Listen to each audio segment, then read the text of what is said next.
ये है battle through the haven season 7 part 320। अगर आपने अभी तक लास्ट पार्ट ना देखा हो तो लिंक डिस्क्रिप्शन में है। पिछले एपिसोड में हमने देखा था अर्थ डिमन पपेट ने सारे बिजली को कंज्यूम कर लिया। इसके साथ ही अर्थ डिमन पपेट ट्रांसफॉर्म हो गया था स्काई डिमन पपेट में। दूसरी तरफ जॉन कोंगजी ने भी सभी को बता दिया था कि सावोइन इस बार का चैंपियन है। इस चीज को सुनकर यहाँ पर दो लोग बिल्कुल भी खुश नहीं थे, सोंगचंग और दूसरा ओल्ड मुगू। फिर जॉन कोंगजी ने सभी को बताया था कि बर्निंग फ्लेम जिस जगह पर है वो 2 दिन के बाद वो जगह खुलेगी। तब तक के लिए आप लोग जाकर आराम कर सकते हैं। जिसके बाद वो सभी वहाँ से चले गए थे। दूसरी तरफ जॉन कोंगजी उन सभी को कुछ समय तक आराम करने देते हैं। उसके बाद वो सभी को बुला लेते हैं अपने पास, क्योंकि उन्हें कुछ इम्पोर्टेंट बातें करनी थी। और इसी बीच सावन को पता चलता है पिल टावर की जायंट हेड और उसके मास्टर योलो के बीच में कोई रिलेशनशिप था। ये जानने के बाद तो सावन हैरान होता है, लेकिन इसके बावजूद वो रिस्पेक्ट देना नहीं भूलता।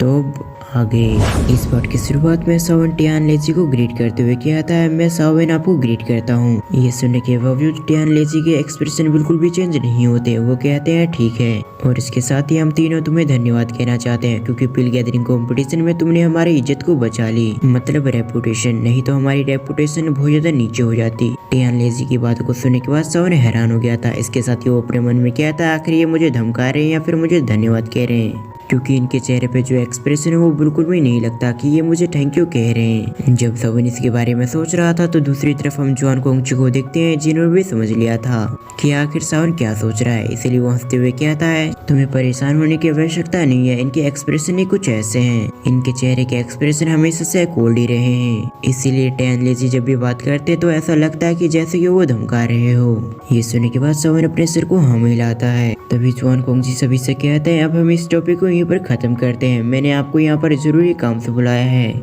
इसलिए मैं चाहता हूँ कि आप लोग मेरी बातों को ध्यान से सुने। ये सुनने के साथ ही वो सभी सीरियस हो गए थे।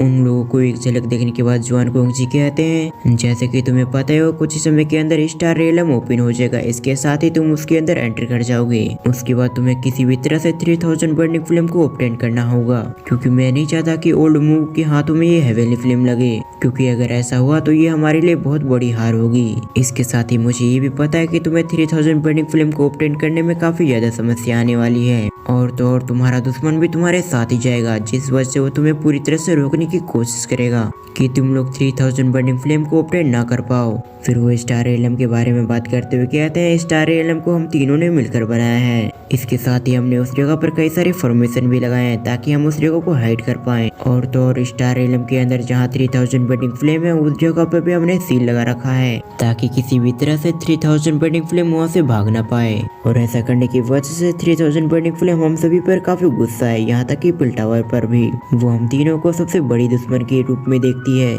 इसलिए अगर हम लोग आपके साथ जाएंगे पिल रेलम के अंदर तो वो हम पर देखते ही वो जाग जाएगी, मतलब महसूस करके जाग जाएगी, और उसके बाद वहाँ पर तबाही मच जाएगी। और अगर उस जगह पर फाइट हुई तो वो पूरे पिल रेलम में नष्ट हो जाएगा। इसलिए हम लोग चाहकर भी पिल रेलम के अंदर एंटर नहीं कर पाएंगे। और इन सभी के बाद हम आपसे उम्मीद लगा सकते हैं कि आप 3000 बर्निंग फ्लेम को ऑब्टेन कर लें। वैसे तो मुझे पता है आपकी एबिलिटी काफी अच्छी है, लेकिन फिर भी मैं आपको याद दिला दूं, अगर आप लोग 3000 बर्निंग फ्लेम को ऑब्टेन करने में असफल होते हो तो उसके बाद वो 3000 बर्निंग फ्लेम अपने आप को जल्दी आजाद करवा लेगी। उसके बाद वो पिल रेलम और पिल सिटी को पूरी तरह से तबाह कर देगी, और इस समय का फायदा कई सारे लोग भी उठाएंगे। ये सुनने के बाद सावन की आंखें कोल्ड हो गई थी। वो फिर कहता है, क्या आपका मतलब हॉल ऑफ सोल से? ये सुनने के बाद जॉन कोंगजी नोट करते हुए कहते हैं, बिल्कुल। हॉल ऑफ सोल और हॉल ऑफ सोल का ओल्ड मुगु इस मौके का फायदा जरूर उठाएगा, ताकि पिल टावर को ज्यादा से ज्यादा हानि पहुंचा पाए। उसके बाद जॉन कोंगजी गुस्से में बोलते हैं, जैसे ही पिल गैदरिंग कॉम्पिटिशन खत्म हुई थी उसके अगले पल ओल्ड मुगु ने अपने पीछे के सारे सुराग को बंद कर दिया, यानी कि पूरी तरह से हाइड कर दिया, ताकि हम वहां तक पहुंच ना पाए जहां पर वो छुपा हुआ है। जहां तक मुझे लगता है कि ओल्ड मुगु अभी के समय काफी डरा हुआ है कि हम लोग उसे फाइंड करके उसे मार ना दे।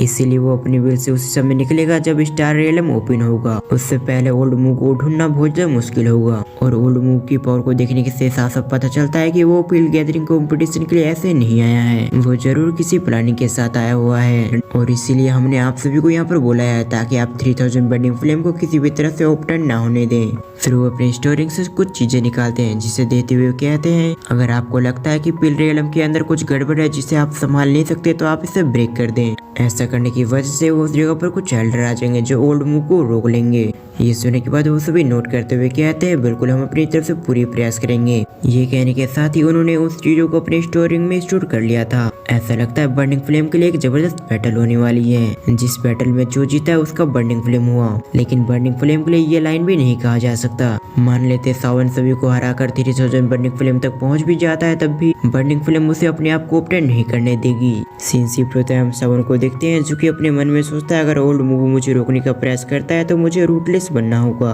क्योंकि मुझे हर एक कीमत पे 3000 बर्निंग फ्लेम को ओपन करना ही है। इसके बाद उन लोगों में कुछ समय और डिस्कशन होती है। उसके बाद वो सभी वहाँ से जाने लगते हैं। जब सावन अपने रूम की ओर बढ़ रहा था तभी पीछे से एक आवाज आती है। वो कहती है वेट। इन वर्ड को सुनने के साथ ही सावन पीछे पलटता है, जहाँ वो देखता है सावी आ रही है। उसे देखने के बाद सावन परेशान हो जाता है। इसके साथ ही वो कहता है मुझे जाने दो क्योंकि मुझे कुछ इम्पोर्टेंट काम है। ये सुनने के बाद सावी कहती है मैं आपको यहाँ पर रोकने के लिए नहीं आई हूँ, बल्कि मैं भी आपके साथ चलना चाहती हूँ। वैसे भी मुझे उस तरफ कुछ काम भी है। ये सुनने के बाद सावन और भी परेशान हो जाता है, क्योंकि सावन को लग रहा था कि सावी फिर से उसे कोई प्रॉब्लम में फंसाने वाली है, इसीलिए वो किसी भी तरह से यहाँ से छुटकारा पाना चाहता था। जब वो इसके बारे में सोचता है तभी पीछे से एक आवाज आती है। वो आवाज उससे कहती है सावी उसे जाने दो। वैसे भी बिग ब्रदर सावन को काफी सारे काम भी हैं। जब वो दोनों पीछे पलटते हैं तो वहाँ पर सोंगचेंग था। सोंगचेंग को देखने के बाद सावी का मुंह बिगड़ गया था। फिर वो उसकी बातों को रिप्लाई देते हुए कहती है क्या तुम ये चाहते हो कि मैं ऐसे व्यक्ति के साथ जाऊं जो काफी डरता हो। इन शब्दों को सुनने के बाद सोंगचेंग की बोलती बंद हो गई थी, क्योंकि उसे पता था कि गलती उसी की थी। इसीलिए सोंगचेंग इस बार कुछ भी नहीं कहता, एकटक सावन की ओर देख रहा था। सावी की बातों को सुनने के बाद सावन को लग रहा था कि अगर उसने कुछ बहाना देने की कोशिश की तो